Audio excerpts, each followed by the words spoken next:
Fill in the blanks करना तो आता ही होगा, लेकिन इस बार थोड़े अलग तरीके से करेंगे। So good morning everyone, this is JB sir. देखो भाई साहब, पहले सवाल में क्या बोला जा रहा है, 5.2 के पहले सवाल में क्या बोला जा रहा है, एक बार क्वेश्चन पढ़े फिर समझा दूंगा। ध्यान से देखो, fill in the blanks in the following table given that a is the first term, d is the common difference and a n is the nth term of A P. क्या है क्या है क्या है, एक एपी होती है हमारे पास, हाँ जी होती है।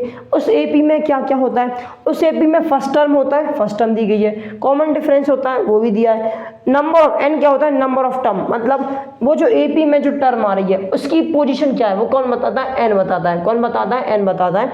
इंट्रोडक्शन वीडियो में बताया, लिंक डिस्क्रिप्शन में दे दिया, जाके देख लेना, अच्छे से समझ आएगा। ठीक है, एन क्या बताता है, वो जो टर्म है वो किस पोजीशन पे है, और ए एन क्या होता है, वो टर्म जो भी पोजीशन मैंने अभी बताई थी, जैसे मान लो 8वीं टर्म, 10वीं टर्म, 20वीं टर्म, उस टर्म पे क्या वैल्यू है, उस पोजीशन पे क्या वैल्यू है वो कौन बताता है, ए एन बताता है। ठीक है भाई साहब, A N basically general term भी होता है, मतलब अगर मुझे किसी भी एपी की कोई भी टर्म निकालनी हो, कोई भी नंबर ऑफ टर्म निकालनी हो, तो वो कैसे निकलती है, एक जनरल फॉर्मूला होता है दैट ए एन बराबर a plus n minus one into d, a plus n minus one into d. तो देखो एन क्या होता है, नंबर ऑफ टर्म, मतलब अगर आपको 5वीं टर्म निकालनी है तो यहाँ पे 5 रखेंगे, सॉल्व करेंगे, मतलब ए और डी के साथ, ए और डी की वैल्यू दी है, हाँ जी दी है, उनको रखेंगे, सॉल्व करेंगे, आपको 5वीं टर्म मिल जाएगी। 10वीं टर्म निकालना इस फॉर्मूले से मिल जाएगी, इसको जनरल टर्म बोलते हैं या फिर जनरल फॉर्मूला भी बोल सकते हैं। क्या मेरी बात क्लियर? ठीक है, अब फर्स्ट क्वेश्चन करते हैं। थोड़ा स्पीड में इसलिए बता दिया मैंने क्योंकि इंट्रोडक्शन वीडियो में इन डेप्थ समझाया, जाके देख लेना पक्के से। तो देखो मुझे क्या करना है, ध्यान से देखोगे तो एन लिखा है, एन ना, इस एपी की मुझे 8वीं टर्म निकालनी है। कौन सी टर्म निकालनी है? 8वीं टर्म निकालनी है। तो क्या करोगे, मुझे क्या निकालना है, बेसिकली 8वीं टर्म, मतलब मैं बोल सकता हूँ A8 निकालना है। क्या निकालना है? A8 निकालना है। तो देखो जो चीज़ें पता है वो रखते जाओ। ए की वैल्यू पता है, हाँ जी कितना है 7, प्लस एन की वैल्यू 8 माइनस 1, डी की वैल्यू कितनी है 3, इंटू कर दो 3 से। क्या बात क्लियर? ठीक है। सो A8 की वैल्यू कितनी हो जाएगी, करते हैं ज़रा, 7 प्लस 8 माइनस 1 कितना होता है, सॉरी हाँ 8 माइनस 1 कितना होता है 7, 7 इंटू 3 करोगे 21, कितना है यार 21, इसमें कोई क्वेश्चन वाली बात नहीं होगी। 7 प्लस 21 करोगे कितना हो जाएगा 28, मतलब इस एपी की जो 8वीं टर्म होगी वो कितनी होगी 28 होगी, कितनी होगी यार 28, इसमें कोई क्वेश्चन वाली बात नहीं है। बस इसी तरीके से सेकंड वाले को देखो, सेकंड वाले में जो चीज़ दी है ना, इस फॉर्मूले में जो चीज़ दी है वो रखते जाओ, खेल खत्म हो जाएगा आपका। ठीक है, डी नहीं दिया तो डी को छोड़ देना, बाकी सब चीज़ दी गई है।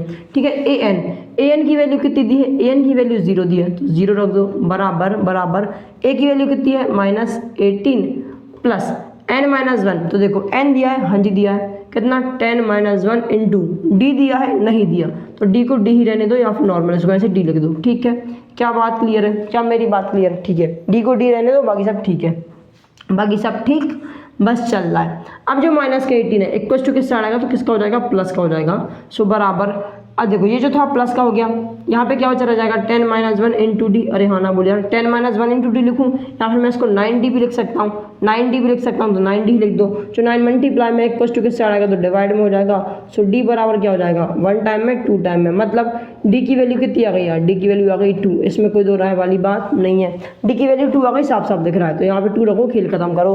अगला वाला क्या, थर्ड पार्ट देखो, थोड़ा स्पीड बढ़ा दूँ, समझ आ गया क्या करना है? ठीक है, थोड़ा स्पीड बढ़ाता हूँ।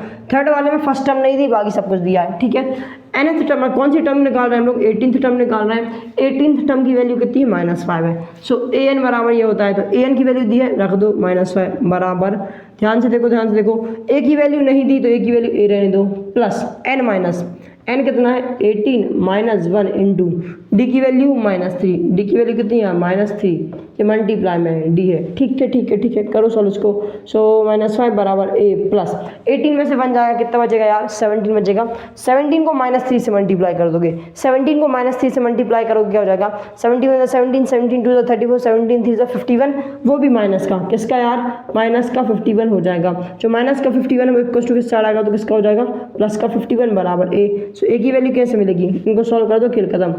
51 में से 5 माइनस करोगे मिलेगा 46, वो भी प्लस का। क्यों? क्योंकि ग्रेटर नंबर साइन आता है। 5 और 51 में से 51 बड़ा है, 51 के साथ प्लस का साइन है, इसलिए इसमें प्लस का साइन आएगा। क्या मेरी बात क्लियर? अरे हाँ ना बोल यार। सो पहली टर्म क्या हो जाएगी 46। क्या चीज़ यार? 46। इसमें कोई दिक्कत वाली बात नहीं है, नहीं है, नहीं है, नहीं है।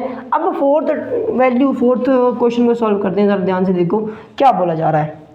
कुछ तो बोला ही जा रहा होगा, कुछ चीज़ दी गई, मतलब निकालना है एन निकालना है। मतलब क्या? वो टर्म निकालनी है जिस पोजीशन पे उस टर्म की वैल्यू क्या होगी 36 होगी, सॉरी 36 नहीं 3.6 होगी। तो ए एन की जगह रख दो 3.6। कितना यार? 3.6 बराबर ए मतलब -18.9 a plus n minus 1 into d. N की वैल्यू नहीं पता तो n को n रहने दो, -1 को 1 तो रहेगा ही रहेगा। डी की वैल्यू कितनी दी है? 2.5। कितना यार? 2.5, तो 2.5 लिख दो। क्या बात क्लियर? क्या मेरी बात क्लियर? ठीक है, अब इसको फटाफट से सॉल्व कर दो। जो -18.9 है इक्वल टू किस साइड आएगा? तो प्लस का हो जाएगा। सो 3.6 प्लस 18.9 बराबर, देखो जो n-1 है वो किससे मल्टीप्लाई होगा? 2.5 से, या फिर ये बोलो 2.5 n से मल्टीप्लाई होगा और -1 से मल्टीप्लाई होगा। तो करते हैं। सो 2.5 मल्टीप्लाई बाय n हो जाएगा 2.5 n माइनस 2.5 इंटू -1 कितना हो जाएगा? माइनस का 2.5। इसमें कोई दो राय वाली बात नहीं है। अब जो 2.5 है वो भी माइनस का इक्वल टू किस साइड आएगा? तो प्लस का हो जाएगा। इक्वल टू किस साइड क्या चीज़ हो जाएंगी? 3.6 प्लस 18.9 प्लस 2.5। तुम साथ में भी प्लस, पहले भी प्लस कर सकते थे, साथ में भी कर सकते हो। सो 2.5 n यहाँ पे चल रहा है। क्या मेरी बात क्लियर? इन सबको प्लस कर दो। तो देखो डेसिमल वाली चीज़ें प्लस करना आता है ना, आना ही चाहिए, नहीं आता तो सीख लो, कुछ नहीं करना रहता है। डेसिमल के नीचे डेसिमल अरेंज कर दो। तो यहाँ पे कर दूँ थोड़ा सा रफ वर्क, जैसे लिखा है 3.6 लिखा रहने दो, लिखा है 18.9, लिखा है 2.5, इन सबको साथ में प्लस कर दो। 6 + 9 करोगे कितना मिलेगा? 15। 15 + 5 कर दो कितना हो जाएगा? 20। 20 का 0 लिखो, 2 यहाँ पे लिख दो। क्या बात क्लियर? 3 + 2 कितना होता है? 5। 5 + 8 कितना हो जाएगा? 13। 13 + 2 कर दो, 13 + 2 करो मिलेगा 15। डेसिमल के नीचे डेसिमल आ गया, 13 + 2 हो जाएगा 15। 15 का 5, 1 कैरी ओवर, 1 + 1 हो जाता है 2। मतलब रिजल्ट क्या आ रहा है? 25 बोलूँ या फिर 20.5 बोलो, 25 बोलो या फिर 20.5 बोलो, एक ही बात है। क्या मेरी बात क्लियर? तो इसको लिख दो 25 बराबर 2.5 n। अरे हाँ ना बोल यार। क्या मेरी बात क्लियर? क्या मेरी बात क्लियर? ठीक है। अब अगर तुम्हें n की वैल्यू निकालनी तो क्या करो? जो चीज़ मल्टीप्लाई में उसको इक्वल टू इस साइड भेज दो, ये हो जाएगा 2.5 बराबर n। ठीक है। अब देखो हमें पता है न्यूमरेटर से हम जब डेसिमल हटाते हैं तो नीचे 0 लगाते हैं। इसी तरीके से अगर तुम्हें डिनोमिनेटर से पॉइंट हटाना है तो ऊपर 0 लगा दो। यहाँ से ये हटेगा, यहाँ पे 0 हो जाएगा। तो क्या बन जाएगा? 250/25 बराबर n। 1 टाइम में n 10 टाइम में, मतलब n की वैल्यू क्या आ गई? 10 आ गई। क्या चीज़ यार? 10 आ गई। इस तरीके से इनको सॉल्व कर सकते हो। मतलब ये कौन सी टर्म रही होगी? इस AP की इस AP की ये जो टर्म आ रही है वो कौन सी टर्म रही होगी? 10वीं टर्म रही होगी। कौन सी टर्म रही होगी? 10वीं टर्म रही होगी। क्या मेरी बात क्लियर है? अरे हाँ ना बोल यार। अब देखो 5वां सवाल और इसके बाद खेला ख़त्म। हमसे क्या बोला जा रहा है? ADN और ये दी गई है। ठीक है, ज़रा ध्यान से देखो। AN फॉर्मूले में रखते जाओ, खेल खत्म। AN की वैल्यू नहीं दी, छोड़ दो। A की वैल्यू दी है 3.5 plus n-1 into d. N की वैल्यू कितनी भाई साहब? 105 -1 इंटू डी की वैल्यू कितनी है? डी की वैल्यू 0 है। अच्छा। तो देखो ज़रा AN बराबर क्या होगा? ओके, यहाँ पे समझना पहले। 1 देखो, अच्छा देखो 3.5 तो 3.5 रहेगा प्लस 105 में से 1 हटाओगे 104 मिलेगा। 104 को 0 से मल्टीप्लाई कर दो, क्या मिलेगा? 0 ही मिलेगा। अच्छा 0 ही मिलेगा। तो 3.5 में 0 प्लस करोगे तो 3.5 ही मिल जाएगा। मतलब AN कितना हो जाएगा? कितना हो जाएगा यार? 3.5। इसमें कोई शक क्वेश्चन वाली बात नहीं है। क्या मेरी बात समझ आ गई? ठीक है, ये रफ वर्क था, इसको हटा देना। क्या बात क्लियर? ठीक।